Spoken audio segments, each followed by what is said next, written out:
Welcome to Channel 7's coverage of the UDP Leadership Convention. It's 3:33 p.m.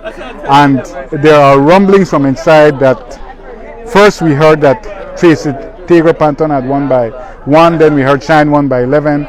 But now we're receiving consistent reports that it's Shyne that won. Shyne Barrow won. Those are the reports, completely unconfirmed. But the language, the body language of people says a lot. And if you look at the Tracy camp, which is proximal to me, and we can turn it around, you can see the body language there. That way, the body language bespeaks defeat. If you've been around politics long enough, you will know that type of body language. It is the language of defeat, and that's the vibrations we are getting right now. Not that the Shyne camp is celebrating; they are anxious. Their body language shows anxiety, but the Tracy camp, I feel, shows a little bit of showing a little bit of defeat. Now that is just my interpretation of the situation, but there's no official result at this time. It is unconfirmed, but there are unconfirmed reports that Shyne Barrow has won. Some say by 11, some say by 4. It is very close, that we're sure of. And obviously there are also reports that Tracy has won by 1. But I haven't heard any reports saying she won by more than 1. And winning by 1 in a situation like this, that will be recounted to death. But we saw her driver come outside just now. He was fuming mad, alleging election fraud, that sort of thing. These are common. And so we hear, I think now that's coming from the Patrick Farber. That sounds like it's coming from the Patrick Farber camp, which is pro-Tracy. That sounds like the colored constituency. But as I said, right now people are just sort of waiting. But the Tracy camp is certainly concerned, and we don't have official results. We know that you need 259 votes in order to win, 516. So you need 259 to win, and we're told that Shyne Barrow, this is unofficial, has passed a threshold, but there are conflicting reports. So both sides are waiting. I can see Tracy within eyesight right now. Tracy, any indications at this time? I hear you lose. Well, what have you heard? The people, if I lost, the people have spoken. And when the people have spoken, we have to adhere to the wishes of the people. It's that simple. By all accounts, it was very close. I haven't gotten the numbers. I'm going across to the island now to get the official numbers. The people have spoken. And when people have spoken, we must respect the people. Simple as that. Give me a break. Thank you. Okay, so there you saw Tracy Taylor Panton saying the people have spoken. She did not say what the people have said. But that again, that if you win, you're going in there, with your hand in the air. So certainly the indications to her, as her driver indicated to me, I think they have allowed us to go in. Certainly the indications to her are that, thank you, the indications to her camp, as her driver told us, is that, that they've lost. So it seems that Shyne Barrow is the new leader of the UDP, and in that case he would retain the leader of the opposition. So we're walking across now to Bird's Isle. We're right behind Tracy's camp, and we'll pass them and try and go and speak with the chairman. But the voting probably finished earlier than we would have expected. Usually a winner is declared around 4 or 4:30, but this is from 3:25 we started hearing it, and again the indications are very strong now that it is Shyne Barrow who has won the leadership race. Initial reports say it is a very close race, and we were just walking behind Tracy's camp, and their body language is completely defeated. So we take a lot from that, and Tracy has said the people have spoken, and she will respect that. So in the normal course, we would expect her to throw her support behind Shyne Barrow. We're going into the bird's eye now, and Shyne Barrow. So these guys are confirming that Shyne has won, and Circus for Change Week.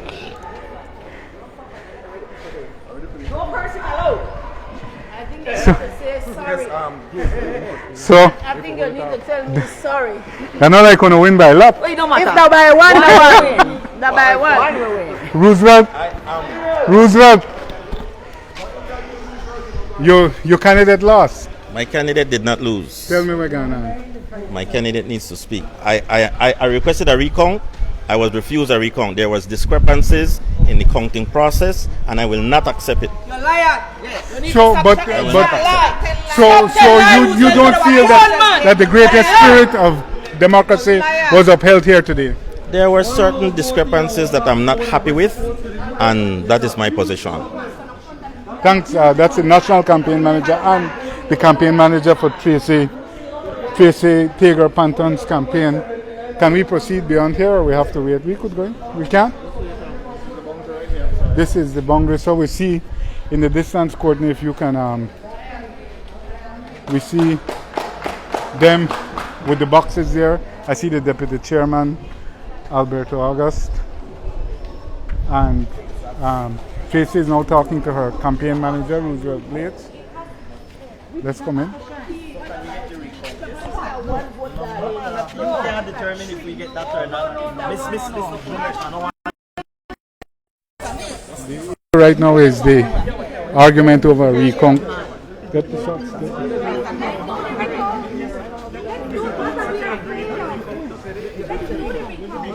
So Tracy is saying, so let's do the recount. Tracy is very calm and asking for a recount.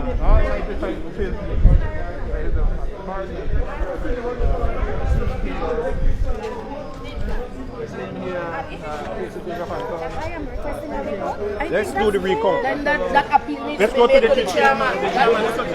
So now they're taking the matter of the. No, we don't need to go to the courts. We don't want party, man. We don't want family. And the chairman said, We don't want go to family. court. We don't need to go to the courts.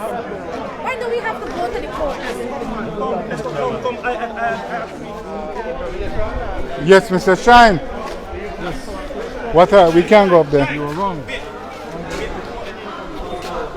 Shyne came to tell me I was wrong because that's what's important right now. I told Shyne earlier today that I felt the vibe favored Tracy Tager Panton, as I've been saying throughout. And I also abut that with every time I say it, but who am I? Just another observer. So, but we can see the situation is very fraught. Tracy's camp is demanding a recount. They feel they've been, her campaign manager, Roosevelt Blades, has said that they've been denied a recount, and so they're in there fighting it out. They're over here, Armid Gabriel and other supporters are fighting it out. We saw a little bit of pushing earlier between the inimitable Chiron Everett and Armid, and they're still beside each other there, but hey, this is politics, it's a contact sport. So are you able to see inside if you get up here? So I guess they're taking the matter. I see O.J. Elrington arguing, or they're talking to the chairman about if they can have a recount. And Shyne has a, what you would call a mad dog stare happening. He and Tracy are talking in the middle. You got that, Angel? So he and Tracy are talking suitably at the foul shot line, at the free throw line, so to speak. And it reminds us that politics is a contact sport, and most of that contact happens in the paint. So we see Roosevelt Blades and Tracy, who are on the same side. O.J. Elrington, who I guess is Shyne's attorney this minute, and Shyne Barrow on the court in the paint, arguing it out. Tracy, to her credit, has remained very calm throughout, and she's making a calm reasoning, what seems to be, but firm. And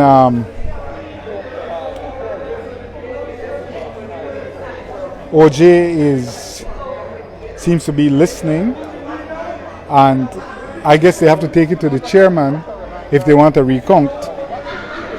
But the chairman is on his phone in the background. He knows the study there, and we know what a unflappable person he can be. Shyne is signaling to us that the chairman will be ready. Now we see Tracy and her campaign manager going talking strategy. All right, so Paul was like, oh, okay.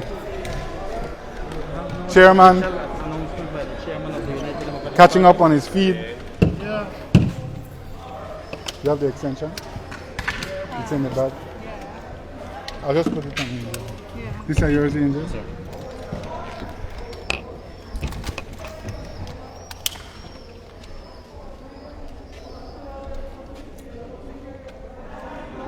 You guys tell me when? Okay. Mr. Chairman, yes, sir. Please share with us the results, sir. 256 in favor of Honorable Barrow and 253 in favor of Honorable Panther. So it's a very close margin. Yes. And it adds up, that total adds up to only 509. So that means 7 delegates or alternates did not vote. Yes. There's some dispute about the outcome. I heard Roosevelt Blade say he's not being allowed a recount that he has asked for. What's your position on that? Well, we had from early this morning gone through the process. We had the scrutineers come in. We explained everything to the representatives. Watch the process, because at the end of the day, the process will determine everything. The entire day we went through, both sides were happy with how the people came in, voted, deposited their ballots. When it was finished, the ballots were counted, and when they were counted, nobody had any concerns about how the counting took place. So then, it wouldn't have made a difference. That's the result. 256 to 253 already tells you how the party is divided. It's close no matter what. That's the count. There was no discrepancy in the count except for maybe one ballot. Going either way wouldn't make a difference. So then, with that said, with Vice Chairman Alberto August telling me that that's the count, then that's the count. However, if it wouldn't have made a difference, why not just do it again? Because it's such a close outcome, you should exhaust all doubt so that it is indubitable, because if the man is elected, he may be stalked constantly by the fact that, well, you never win, we never get to recount, etc. Well, we count till when? 5 in the morning? I don't think any party will be satisfied with an outcome. You just have to recount once, though. No, and then they'll say, oh, recount again, and then recount again. I mean, I remember I was just a boy, but Derek Ekman requested recounts until 6, 7 in the morning when he didn't top the polls. This is not what we're about. We had a clean and fair polling day. We had a clean and fair count. It's close. When it's close, it hurts even more. I understand that. But I think just going through a process and then having emotion just ride over and over in a count that I don't think would make a difference will be futile and not in the best interest of the party. But of course, people are open to make their challenges if that's what they want to do. But isn't it, as chairman, isn't it your intent to always try to move on from these naturally divisive conventions in a spirit of unity? Well, indeed, and who says that's not what's going to happen? Well, I see them arguing out there on the court. Roosevelt is not a happy man. Tracy herself said she would like a recount. We heard her say that out there. Well, listen to me. When you lose, after you put in all that work, your emotions are on, you're disappointed, and I understand that. But we have to make sure that we kept the process clean. We did. There was not a single complaint all day about what we did. So then the ballots were counted. The scrutineers were happy with the polling and the counting. That's it. It's 256 to 253. I would have hoped that one of them would have won by 100, so then there would be no doubt, but that's not the case. the party was evenly divided between the two of them. Now it's incumbent upon the two of them to make sure that they join forces and unify behind the person who was victorious today. Have you ever done a recount in one of these conventions? No, it's never been disclosed and it's never been requested. Usually when people lose, no matter how close they lose by, they just accept the outcome and they work with the party. Okay, so as chairman, how do you try to move on, assuming there will be no challenges in court? I think you told them that if they want challenge, they have to go to court. Well, you could challenge anything that you want. But what I'm saying is that it's more incumbent upon Honorable Barrow to reach out to Honorable Panton and say, listen, let's mend fences. It was close. It was a hard-fought battle. And it is incumbent upon those two leaders then to mend fences amongst their supporters and move on. So, what happens next with the UDP in terms of finally, after all these months of division and infighting, etc., and the whole fiasco with Faber where you demanded his resignation, how does the UDP move ahead to finally become an effective opposition, which it has not been? I disagree that we have not been an effective opposition. I think we've been very effective. But we have to know, we have a leader that's also will be the same opposition leader as we agreed that the winner today would be the opposition leader. We have to sit down. That new leader now has to sit down with the rest of the team and decide a way forward that is befitting his style and his category. He has to now put his stamp on the party, on the way forward, and figure out how we can unify quickly to get ready for next elections. Would you agree this process is less than optimal? 57,000 people voted for the UDP in the last election, and yet 516 people get to choose its leader. I understand how 57,000 can't vote, and that was an all-time low, but I understand how 57,000 can't vote, but it has to be a broader, more inclusive process. Well, that topic has been coming up more and more, and the party will have to sit down on a whole, and the MPC would lead the way in determining whether or not we want to broaden it or keep it the same. But I, for one, agree that it should be broader. However, that's not a matter just for me. It's a matter for the NPC and the National Convention. The PUP have over 3,100 delegates at its convention. The PUP, they're making it look bad. Their process is more inclusive, more representative. You really think so? I don't think so at all. But like I said, we will be looking at our scenarios that we believe is in the best interest of the party. And then the National Party Council and ultimately the National Convention will make that decision.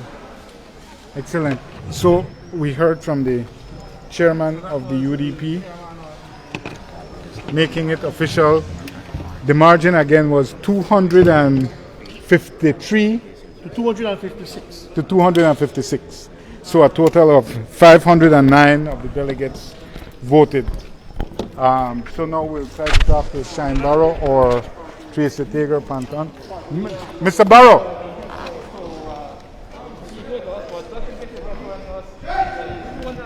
Mr. Leader. If we could do it so we don't have backlight. Could you come over here so we don't have backlight? We are now about to hear from your opposition, and all right. that's enough for 7-6. Yeah. Okay. The leader of the UDP, how does it feel, sir? I'm extremely humbled and grateful, and I definitely kudos to Honorable Pantan for a hard-fought victory. She has proven herself as a formidable political force, and we have shaken hands, and we have agreed to work together for the interest of the United Democratic Party. Thank you to all the delegates that have given me their confidence today. Extremely close outcome, 256 to 253. You said I would lose, so a ugly win is a better result than a pretty lose.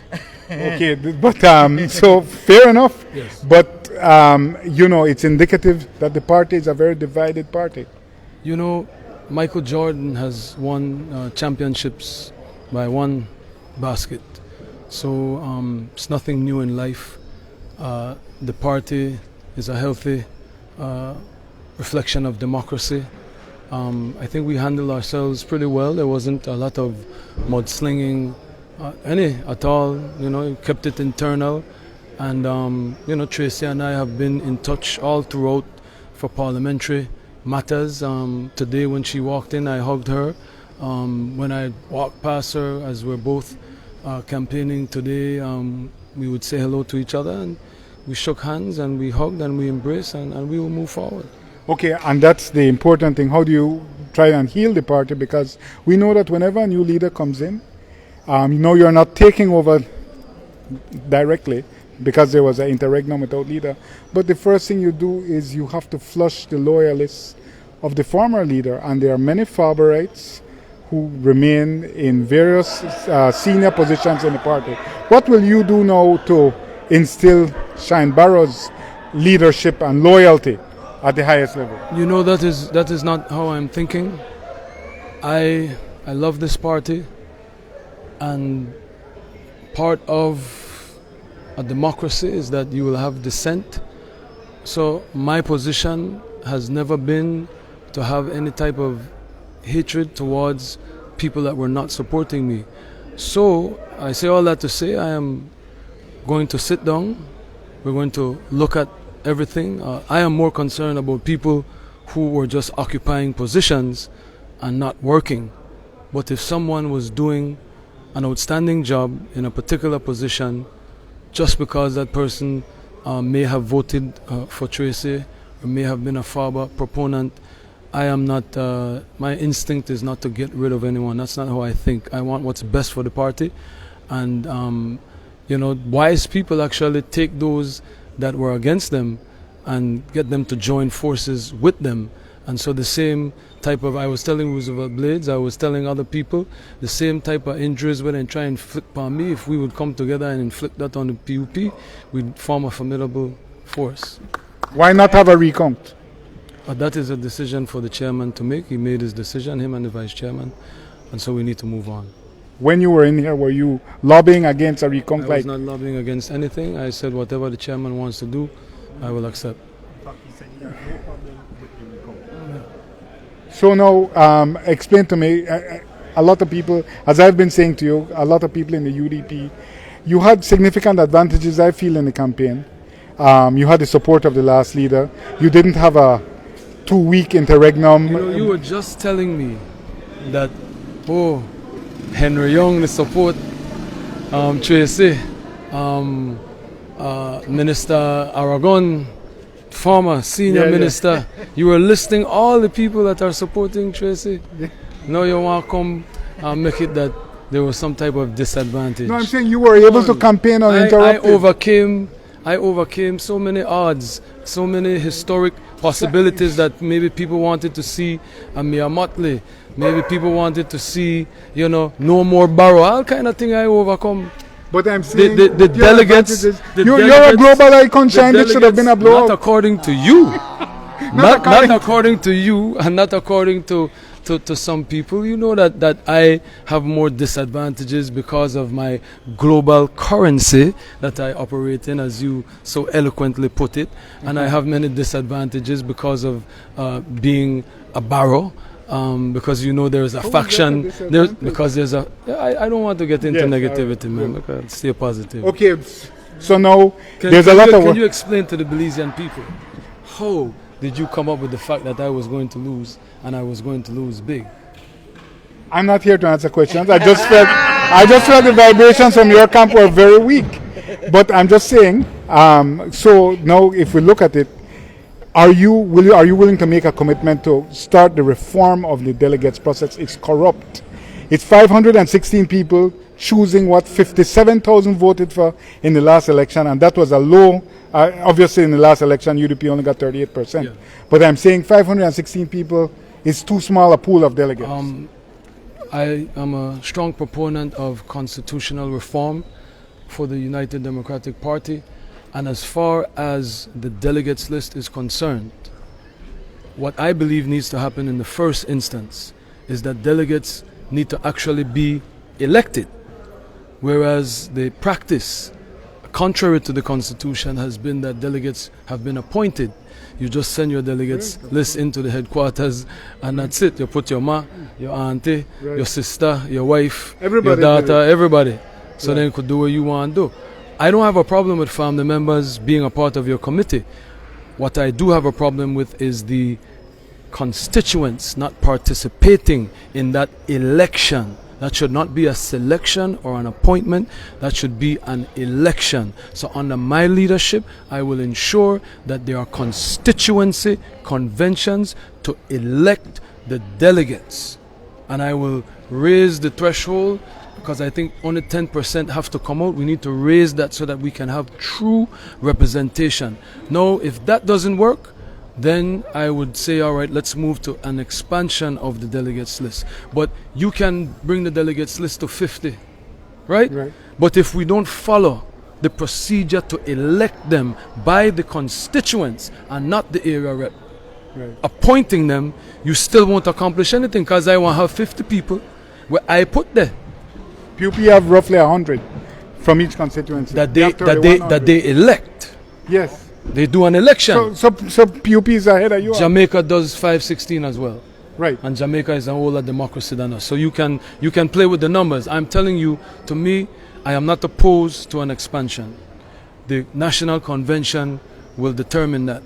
And I will have a constitution reform committee, and I will be guided by the will of the majority of what the constituencies say. We will go on a tour and we will hear what everyone has to say, and if everybody say expand it, as well as make sure you enforce that it has to be an election and not an appointment, that is what we will do. I have no difficulty with that. Okay, so now you want the National Party Council vote by one, or the vote to unseat Mr. Faber to accept his electronic resignation. Yes.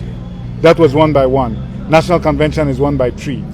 Clearly, you do not have the type of support that your father enjoyed, for example, where he was maximum unquestionable leader with super majority support from the party.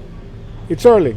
I'm just saying, you will be unable to lead the UDP effectively if you continue to have such limited or such stinting support at these important national levels. The National Convention and the NPC are the two highest decision-making bodies. You know, Jules, sometimes I give you more credit than you really deserve. No, make it about me. Because it has to be about you, because you said I had no support.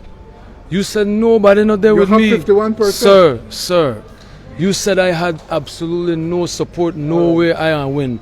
And this is the second time that I have won. So again, whether that by 3 or by 1, I won. So if I no got support, then what does my opponent have? But you have to run the party now, and you need and so you need maximum leader support, super majority support. Those days are over. Okay. Those maximum leadership days are over. What we have before us now is collective leadership. In certain parliamentary systems, you have a coalition, because one party never get the majority of seats, and so they have to partner with other parties. Don't make this a unique situation. So our mass party system is based on the authority of maximum leaders. Well, I'm telling you that there was also a time where George Price ran the country for 30 years. Okay. We are past that. Where we are now is collective leadership, and I will bring everyone together, and I will work with everyone, and I'm not interested in maximum leadership, any type of autocracy or authoritarian-esque leadership. Finally, from me, we know that you are a man who is eager to let the world know that you are now leader of the opposition in the parliament. Will you opposition leader in the House of Representatives? Opposition leader, is that the title you'll use? Right, but I'm saying that some people feel that why Shyne win the thing? All of a sudden, Johnny want to be leader of the House. I think the speaker is, but make me know. No, why the speaker say he's the leader of the House? So allow me to ask you though, will you be taking a tour in this upcoming week, because you've been holding off and been doing your work here? Apart, where? Well, you're going on a North American tour to announce your ascendance, formal ascendance. No, I'm not going anywhere. I'm going on a Belizean tour. Going to the constituencies. And that's really the question. Will you seriously commit yourself to the work of the party and not the work of global profiling? Because sometimes we feel you get lost in the sauce. That is your opinion that has been shepherded by the PUP narrative. Okay. Right? And that is what we have. We have a battle of the narratives. So, first, you know, care about Belize. You never used to talk about Belize. Now you're the promote Belize. You're the doing a better job than the Minister of Tourism. Now you're the do too much. Human beings are never satisfied, and if I would listen to human beings like you and the PUP, I would not be the leader of the United Democratic Party right now. Thank you. Okay, so there you heard it from the new leader of the UDP, Shyne Barrow. He's now leader of the UDP, leader of the opposition. The two posts are realigned, and we'll try to talk to Tracy. Do we have Tracy in sight, guys? Tracy has already gone. So we'll have to try and catch up with her on the rebound. Come Tony, come. We have Tony Herrera, Shyne Barrow's campaign manager. Jules, Tony, I told you would lose and you won. Yes, Jules, and I told you we were going to make it, right? You asked me it was going to be big, and I said no, right? You did. So this is what we have. How critical was the support of the Northern Bloc for Shyne? I saw you guys were with him all day. Orange Walk Central, Corozal Southeast, Corozal Bay, and we know that he does have the support of Corozal North as well. How important was that Northern support for him? Jules, as you said, that was very important because we came solid. It was 6 constituencies out of the 8 constituencies that we had up north that came, and we came solid in blocks of 16. So we know we delivered. Coming into the city, we were going to be fine, and I told you that. So I have to say, Tony, I've been teasing you as a corpse and saying, when you have led Shyne Barrow to be leader of the UDP. How does it feel? First time campaign manager, first win, Jules. And here we go. Now from here is the rebuilding, unification, and from here we go forward. And as I always say, it's my slogan, a young lion has emerged. Excellent. Thank you, Jules. Tony Herrera, the victorious, you heard from both campaign managers, Roosevelt Blades wanted a recount. Tony Herrera, I think that the first election the man must have won, and he's very ecstatic. So Shyne Barrow is a new leader of the UDP. He won in a very tightly contested national convention by 3 votes. And we'll sign off for now, and it's over. UDP has finished its 4th national convention in 25 months, just over 25 months, and it's been the most divisive period in that party's history. And Shyne is now going out to hear the claims, and we'll try to see if we can bring something out there for you. But we'll break it for now. Shyne Barrow, the new leader of the UDP.